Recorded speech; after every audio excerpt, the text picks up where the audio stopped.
And welcome to the Road from Emmaus podcast. I'm your co-host, Ron Morgan, along with fellow co-host Kit Culver. Our goal for each episode each week is to take you on a guided tour of redemptive history, showcasing the beauty, splendor, and unity of God's amazing story of cosmic redemption, restoration, and renewal. We hope that our warm conversational tone and format make an unfamiliar topic for many and intimidating for some more approachable, accessible, and digestible, growing and edifying the body. This is our 22nd episode in the Journey Through the Scripture series. For those new to the podcast, our discussion format each week will be to respond to the discussion questions embedded at the bottom of the study notes document. You can find this linked in the podcast description box. In the same box, you'll also find a link to our website, roadfromemmaus.com, where we share a bit more about ourselves, how we got the name for our podcast, and provide several helpful resources to help you dig further into redemptive history, no matter where you are in the journey. From time to time, Kid and I also will respond to direct questions listeners such as yourselves post to us that fit a current topic. You can reach us at contact@roadfromemmaus.com. That's contact@roadfromemmaus.com. Before we jump in, make sure you subscribe to our YouTube podcast so that you receive notifications for fresh content, and make sure you hit that bell so that you're always notified when things drop.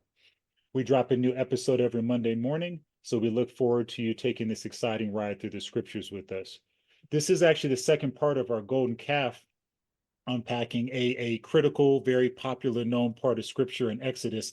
And it's important before we get into our study for today that we really name that there's a lot of misperceptions about what was actually taking place at Sinai, especially as Moses had departed for 40 days, and that people have a perception that the people were just, participating in this just out and out idolatry and rebellion, when in fact the very opposite what was going on in that context, as we unpacked during our first episode, that people were fundamentally trying to reframe their understanding who God was. They had a deep love and relationship and intimacy with Moses, and after 40 days their insecurity started to bubble up, their concerns about whether or not he would return, and in the midst of that uncertainty and that frailty and those gaps, they actually decided to reframe the relationship, even pulling Aaron into the mix and using this calf as a representation for the relationship that they had established with Moses. So it's important that we understand that and understand that idolatry, even from common misperceptions, often operates in a very much more insidious fashion as we unpack these things too over the next couple of minutes. Kid, as we jump in today, our first question is, how did God respond, or how did God's response to the golden calf episode show, on one hand, his determination to raise up a new people with new hearts, and on the other, a steadfast commitment to the covenant he made with Abraham? Well, I'll read a couple of these verses here, but again, as you said, that it's important that people recognize that what Israel was doing was trying to establish for themselves or a new kind of connection with God, a way that he would continue to lead them towards Canaan in the absence of Moses. Moses was the mediator. If he was gone, then how are they going to leave Sinai? How are they going to proceed on to Canaan? And that's what the golden calf was about. They even referred to that calf as your God who brought you out of Egypt, with the intent that through that interface, God would continue to lead them. So it was a very subtle form of idolatry, a very real form of idolatry, and one that God took very seriously. So Moses is up on the mountain receiving all of the definition for the priesthood, the sanctuary, all of its furnishings, its ministration. And in the midst of that, as the people are down at the foot of the mountain making this calf through Aaron's efforts on their behalf, God says this to Moses. This is Exodus 32, verse 7. Then the Lord spoke to Moses and said, "Go down at once, for your people whom you brought up from the land of Egypt." That's an interesting way he puts it. Your people who you brought up from the land of Egypt have corrupted themselves. They've quickly turned aside from the way I commanded them, and have made for themselves a molten calf and worshipped it, and have sacrificed to it, saying, "This is your God, O Israel, who brought you up from the land of Egypt." And the Lord said to Moses, "I have seen this people, and behold, they are an obstinate people. Now then, leave me alone, that my anger may burn against them, and that I may destroy them, and I will make you a great nation. A great nation. So this is this idea of God essentially saying, okay, I'm going to set aside Israel, this family, this nation descended from Abraham, and I'm going to start all over again with you. I'm going to make you a new source of the Israelite people. And in that sense, to answer the question, I guess more pointedly, you said, how does that show the steadfastness of God's commitment? Well, again, Moses was a part of that Israelite family. He was a part of those descendants of Abraham, but the nation as a whole had failed in its Abrahamic sonship, and so God is going to start over with a new seed of Abraham and build a new Abrahamic family out of Moses. So in that sense, he's not abandoning the covenant that he made with Abraham, but he is starting over in a new way with a new individual. One of the things you've talked about, and hopefully our listeners are noticing, is that like this idea of recapitulation, and obviously it's something we've talked about before, where these things are recapped and cyclical, and a lot of these failures and things that are present in Israel's history not only come up once, but come up multiple times. But as they come back up, they come back up with fresh perspective, or like with fresh insight as well. Kit, talk about just why that is so critical to just the advancing of redemptive history, because hopefully people are starting to notice too that these things are thematic. And this is not the first time over the last several weeks and months that we've brought up Israel's failures, but also God's perseverance and steadfastness in preserving the covenant on behalf of his eternal purposes. Speak to that a little bit as well. Well, we use that, and it's an illustration that works well for me. I don't think our listeners have to be terribly old to remember that Slinky toy, but that to me is a good illustration of what you're talking about, because the way a Slinky works is you put the initial energy, the momentum into that spring device, right? Such that it moves forward along a trajectory according to that energy that you put into it, and then it kind of comes to rest, and it sits in that one spot, even if for just a fraction of a second, but the energy isn't completely dissipated, and so it flips forward again, and then it comes to rest again, then it flips forward again. And that walking process that we observe with that Slinky kind of is a good picture of what you're talking about, because in one sense we could say the energy put into the Slinky is God's determination and his commitment to see his purposes fulfilled. He's moving things along a trajectory towards a goal, and things move along, and there are points of fulfillment, there are points of realization where things kind of settle and you say, okay, this is a fulfillment. But then we see, for various reasons in different circumstances, well, this really isn't the ultimate fulfillment. And we can think of God's promise to give the scepter of Israel to the tribe of Judah. Well, that reaches its kind of climactic point of fulfillment in David. And yet David's not the end of that. And God, with his covenant with David, he says, this is going to be a seed to come from you.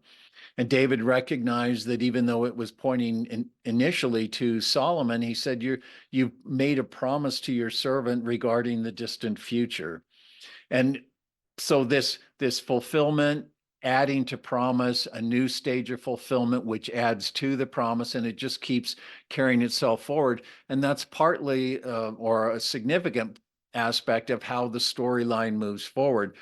And associated with that is also this failure, as you said, Israel's failure, God's faithfulness. And so even these issues of promise and fulfillment are operating in accordance with Israel failing at some point, but God seeing to it that this will not be the end of the story. He will continue to move things forward until finally both his purposes and Israel's failure will be resolved in this Israelite who will come, the one, as we've said so many times, in whom Israel will become Israel indeed. That's a perfect segue. How does this text, or how does the text itself want us to view God's intentions to make Moses the fountainhead of a new covenant people? And obviously, fountainhead is not a word that we use often in our day-to-day vernacular. So maybe you unpack that a little bit, kid, for people maybe like not as familiar with what that actually means in context. Well, a fountainhead, it just refers to a source, and it's often associated with a source of a spring of water or, some kind of emerging flow of water out of the ground or whatever. But this is the idea of Moses becoming a new starting point. As I said, God is saying, I'm done with this people. They're an obstinate people.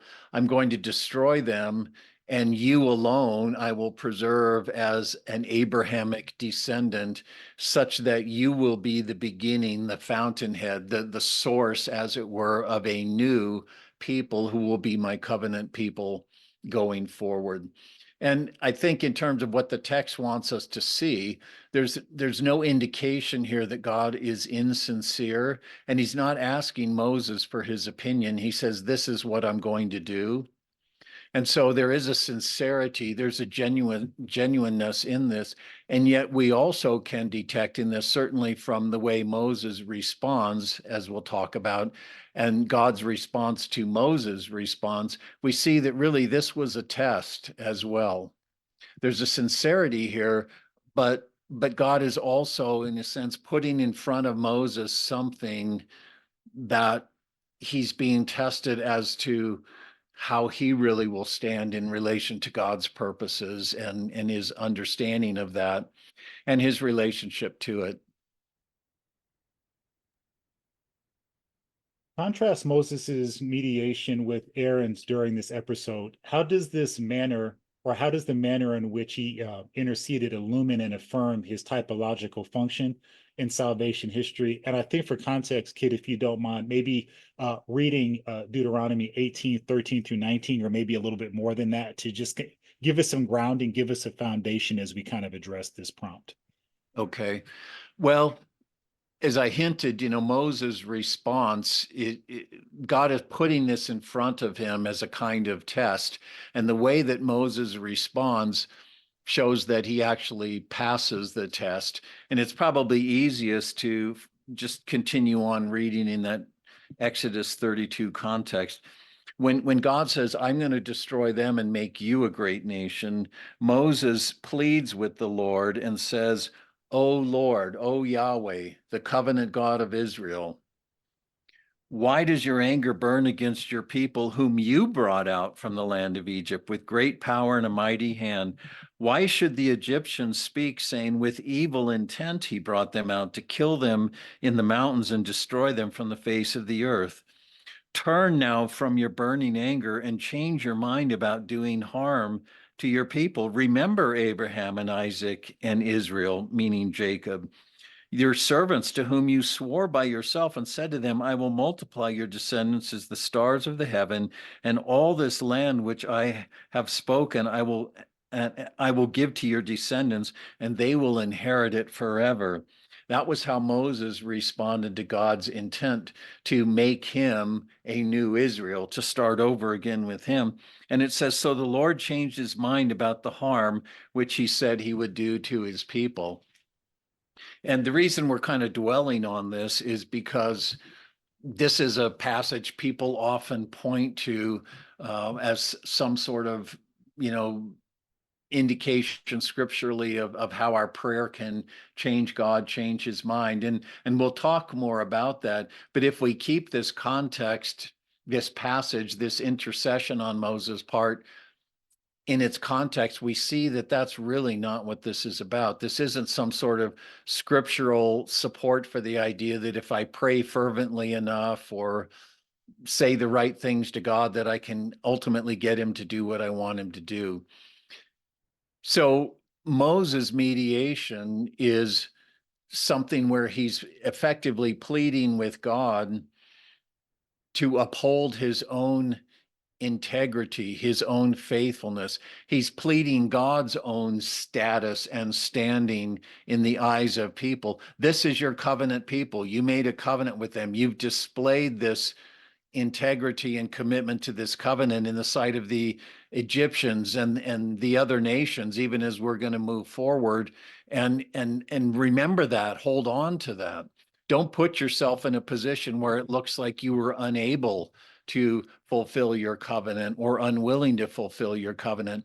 So rather than responding in a way that is self-seeking or self-preserving, he's pleading God's own honor, God's own integrity, God's own faithfulness with him. And that's the contrast with Aaron. When the people say, oh, Moses is gone, what's going to happen? We're going to die here in the desert.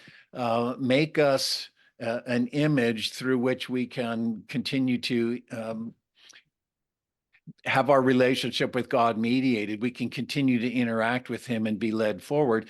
And Aaron, out of fear, he knows it's the wrong thing to do, but he goes ahead and he does it. And he takes their jewelry and he fashions this calf for them.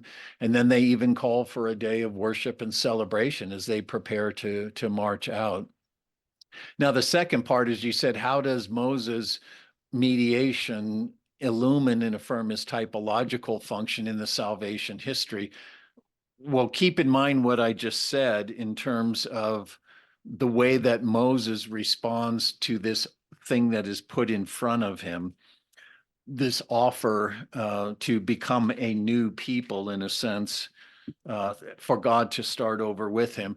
And he's acting as a mediator between God and the people, ultimately for the sake of God's own honor. And in Deuteronomy, now this is at the very end of the 40 years, this is when Israel is poised to go into the land. And Moses reminds them of what happened at Mount Sinai and how they were afraid to listen to God. It was a terrifying, fearful sight to be at the foot of the mountain, and the lightning and the noise and the commotion. And they said, Moses, you go, you listen to God. We'll let you be the mediator between us. And that's what Moses is referring to here in Deuteronomy chapter 18. Indeed. He says in verse 13, you should be blameless before the Lord your God, for those nations which you shall dispossess, they listen to those who practice witchcraft and to diviners. But as for you, the Lord your God has not allowed you to do so. And know that Yahweh, your God, your covenant God, will raise up for you a prophet like me from among you, from your very countrymen, and you shall listen to him. This is according to all that you asked of the Lord your God in Horeb on the day of the assembly, when you said, let me not hear again the voice of the Lord my God. Let me not see this great fire anymore, lest I die. And Yahweh said to me, they have spoken well. I will raise up a prophet from among their countrymen like you, and I will put my words in his mouth, and he shall speak to them all that I command him. And it shall come about that whoever does not listen to my words, which he shall speak in my name, I myself will require it of him. So Moses becomes a prefiguration of another mediator who will come and who will plead with an unfaithful people on behalf of them, pleading with God, effectively pleading that God will fulfill his intention, his covenant, his faithfulness to Abraham, Isaac, and Jacob. And this is even cited in the New Testament as being recognized as, how does Moses correspond to the coming Messiah? Well, it's in this mediatorial role, a prophet who is a mediator between God and the people. Indeed. And Kit and I have used various terms here too over the last several minutes too. We strongly encourage people to check out our glossary, which is embedded on our website too, which unpacks a lot of these terms in more detail. Kit, shifting gears and moving forward in a bit of a different direction. This passage in Deuteronomy and others like it are often used to support the notion that prayer changes things, that prayer can influence, if not determine, God's decisions and actions. Though many readers wrestle with the apparent implications for divine sovereignty and immutability, why is it important not to get sidetracked by such concerns that are not the focus here?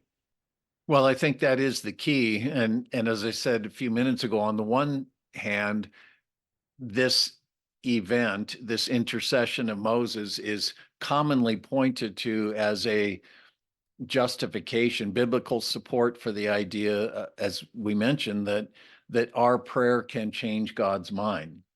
And people who are more conscientious about issues of God's sovereignty or God's immutability, that word immutability means that God doesn't change. And so they say, well, no, it's impossible that our prayer can change God's mind because, number one, God is immutable, he doesn't change. Number two, God is sovereign, so people are not able to influence his decisions or his determinations. They're the recipients of what he does. And so we argue from the standpoint of like the attributes of God as to what's going on here, or we argue from the standpoint of what appears on the surface, which is that God changed his mind because Moses prayed. And what we're trying to get at here is that we have to interpret what's happening here in the larger context. And in that regard, it's probably worthwhile to read this quote that we have in the notes. This is from Richard Lentz in his book, The Fabric of Theology. And he says this: the meaning of a text like Exodus 32 is intimately wrapped up with the epical significance of Moses as a mediator of the covenant. Epical meaning EPOCH, a time period, an era. Where are we in the development of the storyline? So the epical significance of Moses as mediator, and also the canonical significance, meaning canonical, meaning the once the whole story's put together, the canonical significance of his action as a foreshadowing of Christ, the final mediator of the covenant with God's people, which we just spoke to with the Deuteronomy passage. He says then the epical and canonical horizons in the scripture help to determine which questions are important to the passage and which are not. Failure to pay attention to the epical and canonical horizons might lead the modern reader into the mistake of reading the passage too narrowly. For instance, as we've said, focusing on the question of whether prayer can change God's mind.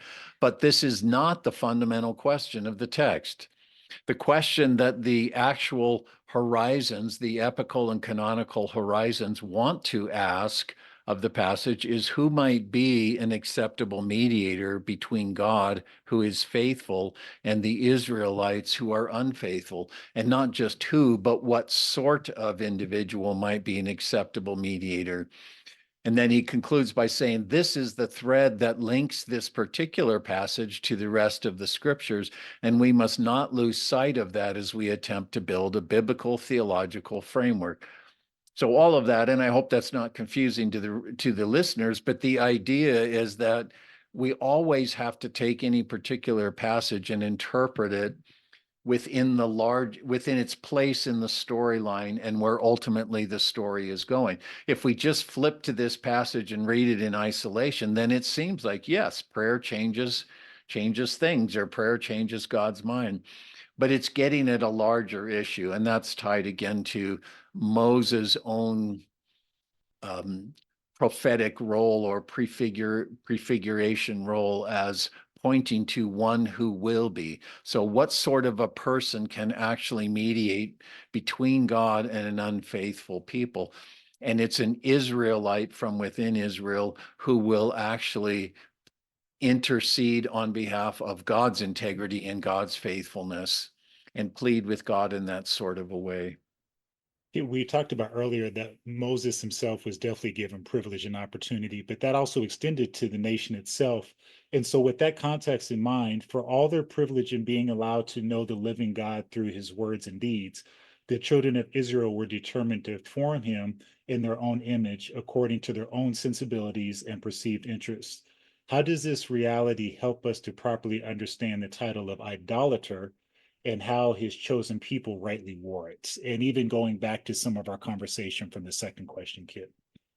Well, fundamentally, again, I think that it's so important to understand this idea of idolatry in the biblical sense and not in our modern way of thinking where we feel so far removed as Christians in Western culture. We're not building little statues or whatever, falling down and creating artifacts or things that we want to kind of worship. We're not pagans in the ancient world or whatever. But this issue of idolatry really, it speaks to what every human being is in his natural state. And so even as worshipers of the one true and living God, our inherent and automatic way of doing that is according to this principle of idolatry, which is, in a sense, defining and interacting and judging and relating to this God, even the true and living God, through the sensibilities, the perspectives, the perceptions, the expectations, the desires that exist in our own minds. It's this idea of making God in our own image. And we've talked about that at length, but we see that as the universal human problem. A God who's going to be the kind of God that I want him to be. And Israel, even from this golden calf episode on, and before that, but here it becomes very concrete in making of this image. They're not abandoning the God of Israel, but they're devising their own way to keep connected with him and to be able to obtain from him that which he's promised to them. This is a way that they believe they can continue on and move forward with God. And that's the subtlety of this idea of idolatry. John Calvin said the human mind is a perpetual idol factory. And even as Christians, we struggle with this idea as idolaters in our own experience because there is always this pressure to say, but God promised, but God's going to do this, but how can God be good and there be evil in the world, or all of these things? It's a constant wanting to make him be the sort of God that we think he ought to be, defining what is good and what is proper, what is appropriate or whatever. And as we talked before, and I'll stop with this, it's the crucial distinction between believing the promises of God and believing the God who is promised. Because if we believe God to be faithful, then we're not binding him to our notions of what he's promised and what that will look like as he's fulfilling his promises. But when we claim a promise, we're defining that promise automatically according to our own thinking of what it would look like for that promise to be fulfilled.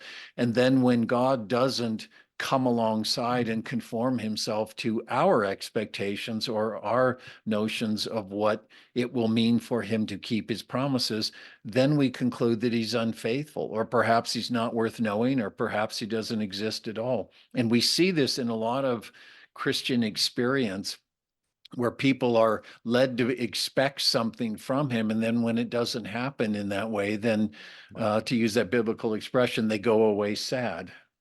So it's something that marked Israel from the very beginning. They were idolaters in Egypt. They were idolaters when they came out. The golden calf kind of put a punctuation, exclamation point on that, but they'll continue to be that way through their wanderings in the wilderness. Their fear, their doubts, their sense of him not keeping up his end of the bargain, all of that shows that they're fundamentally idolaters. And this will continue on right to the very end until the one faithful son comes, who will be a son who takes God as he actually is and entrusts himself to the God who is faithful, rather than writing that God into his own agenda. Indeed. And Kid, like I think it's encouraging just to show too that even though these things are highlighted right now, that these things will not leave them or depart them. Like this will be a Right. part of Israel's narrative until they, as you've said so before, until Israel truly becomes Israel, right? And we've talked about that idea before too, not as a nation, but fulfilling this concept and what God has actually embedded in that concept, and that is ultimately fulfilled in His Son too. With that in mind, Kit, too, is we obviously people may wonder if that's the case and that this journey is going to continue just to uproot and manifest their failures too, is is this journey worthwhile? Knowing what's ahead, knowing that these failures will persist. What would you say to that challenge or that question, Kit? Because a lot of people could see it as a fool's errand then, knowing the outcome of these things. Well, from one vantage point, it is a fool's errand in the sense that if we're looking and saying, whether it's Israel or ourselves or any human group or individual, and saying, oh, that person, if he would just try harder, or you know, Israel, oh, they failed again. This is not going to go forward. This is not going to end up being what God intends. They're not going to be able to fulfill their election and their calling, their role in the world. So what's the point? We just keep seeing failure after failure after failure. Well, but from another vantage point, we say, yes, that's precisely the hopelessness that characterizes all human endeavors to, in a sense, be the image-bearing children that God created us to be. We through this insistence on autonomy, we have died to the truth of ourselves, and we cannot recover that on our own. But God is not willing to let his creation go, and he's not willing to let his human creature go, who is that mediator between him and the creation that he loved and that he pronounced very good. And so rather than throwing up his hands or saying, I'm done and this is just all going to go away, or I'm just going to wipe everything out and start over from scratch again. The glory of this, the marvelous, the mystery of this is that God had bound up this future for the world and his creation in the people of Israel as the descendants of Abraham, Isaac, and Jacob, as we keep emphasizing over and over again. And because God is faithful, even though Israel cannot be faithful, Israel must fulfill its own vocation, or God is not faithful in the sense that his purposes will have failed. And so, what he's going to do in a marvelous way, and we don't see it yet, but we'll see it more as we keep moving through the scripture, is that God is going to fulfill both his obligation to the creation that he bound up in this covenant, but Israel is also going to fulfill its obligation under the covenant to the world of men and to the creation by God causing Israel to be Israel. He's not going to be done with it. He's going to cause Israel to be Israel. Well, how can he do that if they're just incorrigibly unfaithful? At every turn, they just keep failing and failing and failing, no matter how they try, no matter how much they commit themselves. Well, God is going to ultimately take up Israel's own life and lot in himself through this thing that we call incarnation. The coming of one out of Israel, an Israelite in whom God will solve the problem for Israel, but he will solve the problem for Israel as Israel indeed. And once again, these are not things that we see at this point so early in the story, but little by little glimpses of this will begin to emerge as we move forward. And this is the glory of it, that what Israel cannot do, Yahweh will do, but not by waving his magic wand over a problem. He will do it by taking up their failure and healing that. And that becomes really the good news, the hope of all people, is that God has dealt with the problem of creational alienation, creational failure, human alienation. He has dealt with that in his son. And the resurrection is the testimony that he has condemned and put all of that to death, and he has inaugurated a new creation. Kid, I don't know if our listeners realized it, but that was the best teaser that they're ever going to hear or see, movie house or not, too. So hopefully, like that encourages people to stay with us for the rest of this ride as we move forward. We sincerely hope this time that you share with us has been profitable. Once again, don't forget to check out our website and subscribe to our YouTube podcast. And we look forward to you joining us for our next episode. For Kit, I'm Farhan, and we'll see you down the road.